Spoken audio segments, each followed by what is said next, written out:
Selanjutnya adalah analisis fundamental. Poin pertama ada analisis aset yang dilihat dalam laporan neraca keuangan perusahaan. Berdasarkan persentase aset, tahun 2019 semua perusahaan mengalami kenaikan. Tahun 2020 terjadi penurunan nilai aset pada Adaro dan Astra, tapi terjadi kenaikan pada perbankan.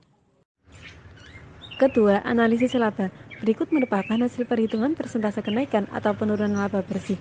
Tahun 2019, Adaro mengalami penurunan laba bersih, lalu tahun 2020 terjadi penurunan laba bersih pada semua perusahaan dengan persentase penurunan terendah atau pada BBCA sebesar 5%.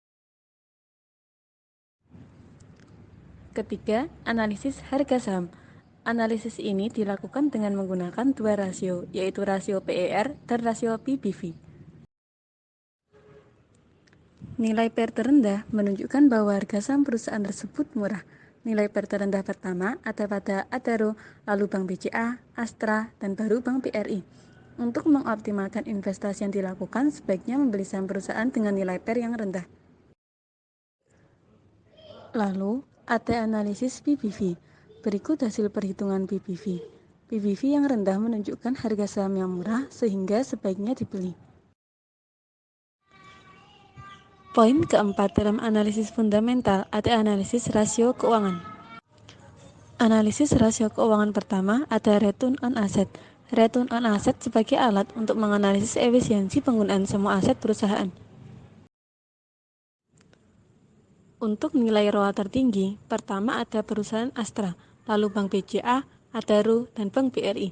Semakin tinggi nilai ROA menunjukkan bahwa semakin optimal kinerja perusahaan dalam memanfaatkan aset. Analisis rasio keuangan kedua ada return on equity yang menghitung tingkat pengembalian laba berdasarkan total modal perusahaan.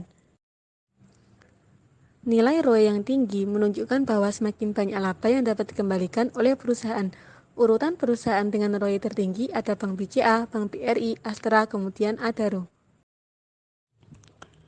Selanjutnya, analisis DER. Nilai DER yang rendah menunjukkan bahwa utang perusahaan lebih kecil dibanding ekuitas perusahaan, sehingga ketika perusahaan menghadapi kondisi buruk, maka perusahaan masih dapat membayar seluruh kewajibannya.